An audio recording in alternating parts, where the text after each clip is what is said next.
Welcome into Payoff Pitch Action Network's MLB betting podcast presented by BetMGM. I'm Charlie Disturco. They called in the ringer today, filling in for host Brendan Gusheen for Game 3 of the World Series between the Texas Rangers and Arizona Diamondbacks. The D-backs evening the series in Game 2, heading home for Game 3. And alongside me is my fellow Action Network betting expert, BJ Cunningham. We'll get to our favorite bets in just a second. But first, we're giving out more contest winners since this will be the last week of Payoff Pitch, the World Series wrapping up. We're picking a few winners from our 5-star rating and review contest. We really appreciate your feedback and all the kind words. Thanks for riding along with us here throughout the entire season. I know it's been a long one. So this week, the winners are Q Man Group, Sluggo in Texas, Bills Fan in AZ, and H Dunn 21. Thank you so much for your 5-star rating and review. Please email podcasts at actionnetwork.com to claim your prize. Again, podcasts at actionnetwork.com to claim your prize. We'll continue with Payoff Pitch episodes every day this week whenever there are games. And if you haven't joined the Action Network Discord server, there's a link in the episode description. Go check that out. It's completely free. We're having a lot of fun in there during the games. The experts hop in, all of that fun stuff. All right, let's get into Game 3. It's Monday, October 30th. Arizona returns home 1-1. First time in the World Series since 2001. All the storylines eerily similar to that 2001 World Series where they ended up winning. BJ, Max Scherzer on the mound against Brandon Pfaadt. It's right around a pick 'em. You can get about both teams at minus 105, depending where you look. What's your thoughts on this game and how are you attacking it? Yeah, I'm not really attacking from a side or a total perspective. I projected the Rangers at minus 107 and the total at 8.6. So, you could make a case for the under here, but the under just keeps getting hurt in the last inning of these games. But I know Sean projected it pretty close to around where the market is. So it's a very, very interesting matchup because of Max Scherzer and how he's going to be utilized. Right. What we've seen from Max Scherzer is that his first start, he looked very rusty. He pitched 4 innings and he got taken out, and he was arguing with Bochy to go further into that game. And what we know about the Rangers for certain now is they don't have a bridge between starting pitching and into their bullpen. It's why they struggled in Game 1. They wanted it. You could tell they wanted Eovaldi to go as long as he possibly could, but he just couldn't do it. And then obviously Jordan Montgomery got knocked around, and then you got into the back end of the bullpen with guys like Martin Perez, Bradford. All those guys got hit around and the game got blown open. So they're going to probably let Scherzer go as long as he possibly can in this game. But again, he is still dealing with a shoulder injury. He's come out and said he is not 100%. And then it came out that he has a cut on his pitching thumb that he's had to have glued together.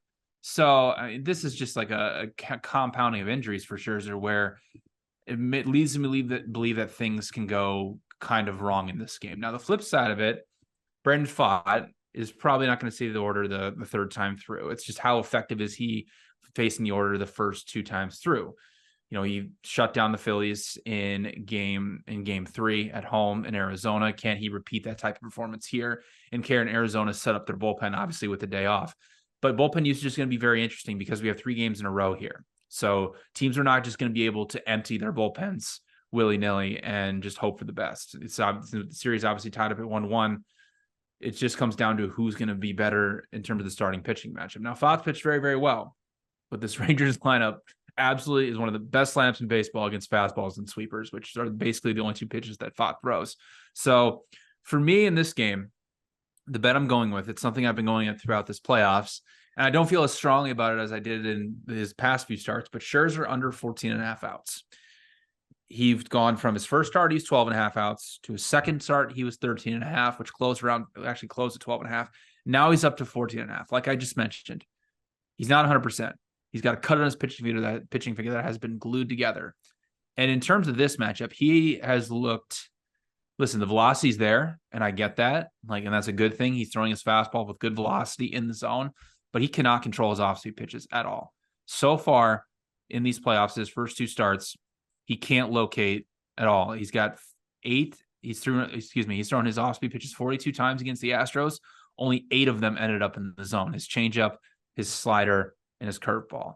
And I don't think it's that great of a matchup for him either. It's in terms of, pitching outside the zone, because the Diamondbacks are a very patient lineup. They have the 7th lowest chase rate in baseball this season, third lowest whiff percentage. So those are two things Scherzer's really going to need. And the Diamondbacks do hit fastballs pretty well. In fact, against Scherzer's pitch mix of fastball, slider, changeup, curveball, and cutter, the right-handed version of those pitches, the Diamondbacks had a plus 21.3 run value. That was 8th best in baseball this season. So if the Diamondbacks are patient and they don't chase all of these sliders and curveballs outside of the zone from Scherzer, and he's forced to throw his fastball in the zone, which he still has, I mean, he has the velocity's back, but it's not like he's throwing 98, 99 miles an hour. He's still sitting around 95 miles per hour. So Diamondbacks can key in on that fastball and they can hit him around. I don't think Scherzer's going to make it all the way to complete the 5th inning. Now, this is another thing I should have said in both of the starts. Like, a lot of things have to go right for him to get to that 5th inning mark, and not for the Rangers to panic and go to their bullpen. So we'll see what the Rangers' plan is for game 4 too, if it's going to be Dunning or Heaney in some type of bullpen game. So the Rangers may want to let him go a little bit longer. But again, if he's giving up 4 or 5 runs, can you really just continue to leave him out there when he's just throwing the ball in the zone? It's only his fastball is the only pitch that's going in the zone. So Scherzer under 14.5 outs is the only bet that I have made so far in this game. Don't really have a strong opinion on a side or a total. Thoughts outs is also interesting at 13.5. Like, if you believe that the Rangers are going to hit him and he's not going to see it the order the 3rd time through, it's kind of a high outs total. But I haven't played it. So those are just Scherzer under 14.5 outs is the only bet I have so far in this game. Yeah, Sean's on the over 1.5 walks for Fott. It's interesting, and I don't have a side or total as well. I think that this game, I tend to lean toward the under. I think Scherzer, when you watch him in game 1, as bad as he was at certain times, overall he had seen a 35% called strike and whiff rate. So things had been looking on the up, but that game 7 definitely made me a little bit more nervous. And as we've talked about on this podcast, the past 2 weeks, Scherzer unders have been, pretty handsome in the payouts. But it's interesting. The Brandon Pfaadt and Scherzer, both 2 of the most bet player props over at BetMGM, over 4.5 strikeouts at plus money. Both guys could have short leashes. I think in this matchup, it's hard to really break down where the edge is. I think when it comes to a side or total, I think it's right around a pick 'em. I think it's priced very fairly. I'm also looking toward a couple props, just to list them out. Corbin Carroll plus 1.5 over 1.5 total bases at plus 120. Scherzer, his biggest struggles during the regular season came against left-handed hitters. His xFIP up at 4.53 against right-handed pitching. That xFIP dropped all the way down a run to 3.51.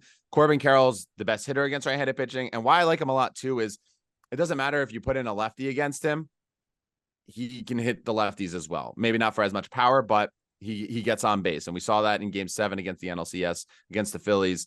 He was able to get on base 3 straight times, really blow that game open in the 5th inning.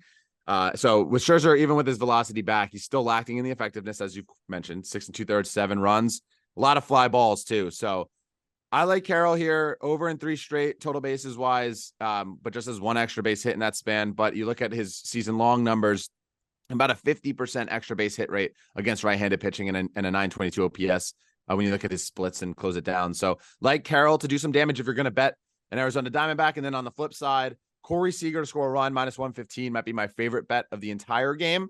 He had a run in 5 straight prior to game 2, where the Rangers scored just 1 run, and has a run scored in 10 of 14 postseason games this year, 71.4%.